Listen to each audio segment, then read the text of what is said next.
Hello, magandang umaga sa inyo lahat mga men. So si tawag dito, si Sir Alex Pabella pala. Ano ba 'yun? Ay papabati si Sir Lawrence Labagis. Pabati daw, birthday daw ng anak niya, si Elijah Owen sa August 17 ngayon. 6 years old. Oy, salamat sa inyo, Elijah Owen. 6 years old ka na. Happy birthday daw, sabi ni Papa mo. Si Lawrence Labagis. Anyway, proceed tayo, no? Si ano pala, saan ba yun? Si Sir Boyong, no, gumawa ng bagong page. Ito, oh. Kung gusto nyo mag-follow ha, Boyong the Explorer, The Return. 112. Kaya niya yan kung may iaano pa siyang pera eh. Madali lang naman umano uli, mag-claim. Ano ba nangyari sa channel nito? Nakikita ko mukhang ano pa naman eh, mukhang online pa naman yung channel nito ah. Ano yun, nawalan siya ng access doon? So may bago siyang channel, no? 112 yung followers. Ano ba yan? Ano ba nangyayari? Binura niya na rin pati yung yung video binura yung video yung pinapautang niya kasi nagalit yata yung mga kamag-anak. Kaya yan, Sir Alex. 'Di ba? Yung mga pa isa-isang daan na libreng gasolina, kaya yan. Unli naman ang pera natin eh. 'Di ba? Galit na galit sa'yo kamag-anak nung inano mo ah. Anyway, proceed tayo dito. May video dito si Tito Casper. Di kulay ang buhok ni Tito Casper ngayon ah. Mukhang saganang-sagana, mukhang hiyang siya dun sa dun sa trabaho niya ngayon kay Sir Boyong. Natin ang big box ko. Okay?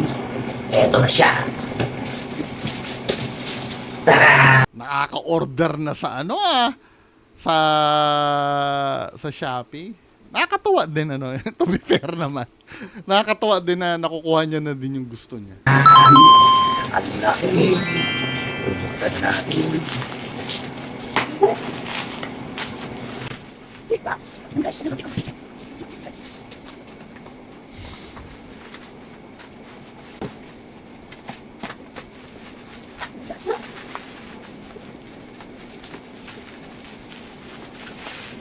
Ibig sabihin, sobra pa sa naipapadala niya yung yung kinikita niya ngayon kay Sir Alex.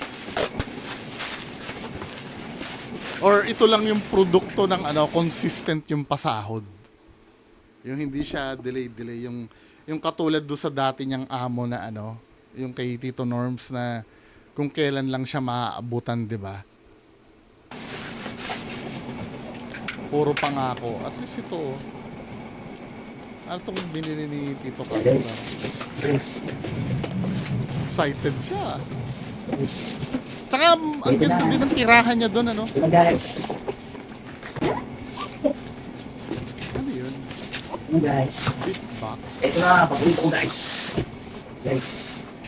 Yung kape mo guys. Kape. Kape niya. Ito na yun. Big box. Big Casper. Oh, yun. Yung ginaganon. Lagayan na. Sa acoustic. Guys. Guys. Ang ganda guys. Ano gagawin mo? Guys. Ang ganda ng Sa box, gasolinahan, maggaganong ka?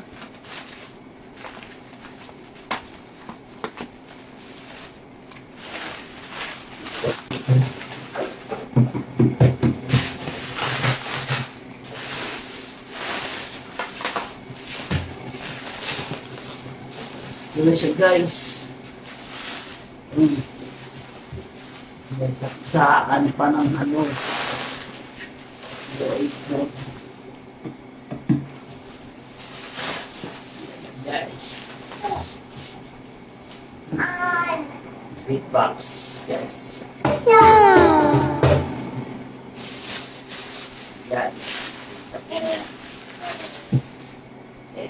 natin. Testing na natin. Ah!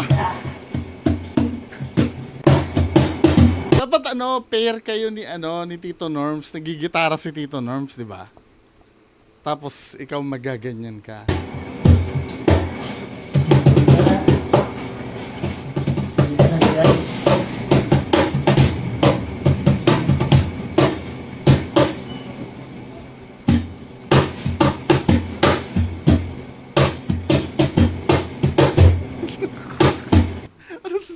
Ano sinasabi ng mga tao? Si Jack Pati, oh. Unboxing warrant of arrest daw. Lalo ka lang tumanda sa buhok mo. Hindi, mukhang bagay naman sa kanya eh. Oo, pagka umano, no. Dapat inano mo yung parang yung kulay mais. Hindi, okay din naman. Okay lang. Yung buhok ni Casper.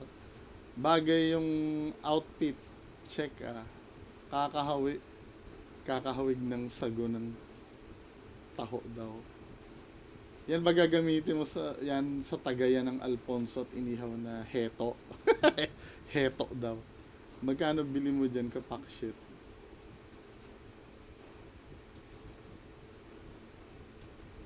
Sabi ka, anong gusto mo sabihin? Hindi, okay naman. Nagiging proud lang si Casper do sa naipundar niya. Siyempre, first time niyang magkaroon ng ganito eh.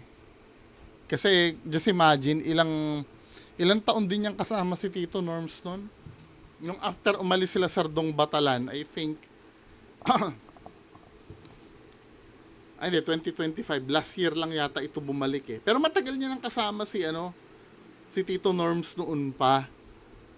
Siyempre, nagkaroon siya ng na sila Sardong Batalan, tapos balik. Okay naman. No? Kaya lang sana hindi to nang walang gitara eh. Pwede ba stand alone na to? Na nagtutugtog ka?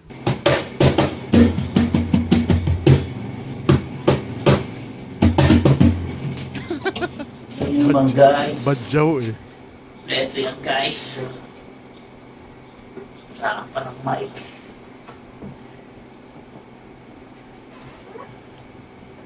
Nakabili na si Casper. Magkano yan? Tingnan ko nga. Beatbox. Beatbox.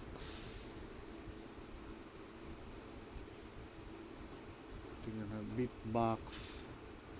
Shopee. Feeling ko Shopee yun eh.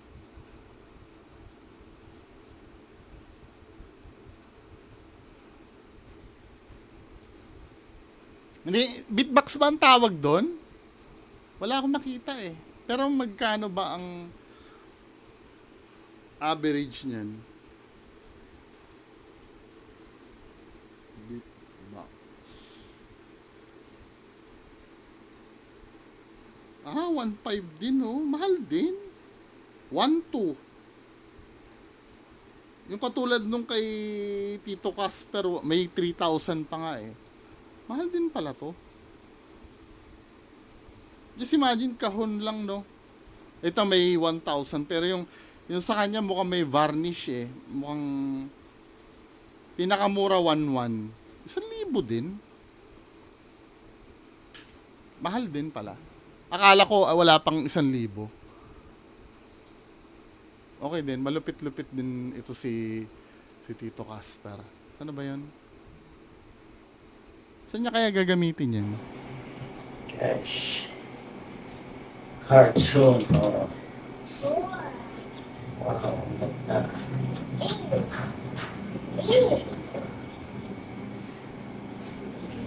Guys. Kaya lang parang hindi siya practical bilhin na yan lang parang mas maganda gitara na lang.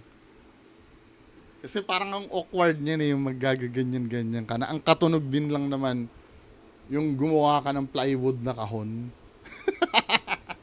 Pero kung kung yun makakapagpaligaya sa kanya, why not, 'di ba? Nakikita mo naman na talagang maunlad na si Tito Casper, buhok pa lang 'di ba? Yan ang mga malupitan na Tito Casper natin.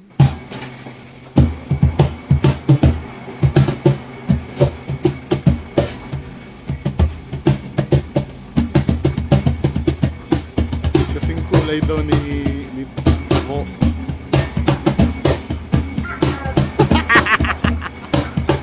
Anyway, mga kababayan. Mo niyang Ano itong bobet na kalokalike ni Rene, Rene Butterbone niya. Na pinapapicture gaw. Hindi na natapos yung butterbone yun. Anyway, mamayang 2:00 kita tayo ha sa malupit na content. Magandang umaga sa inyo lahat. Bye-bye.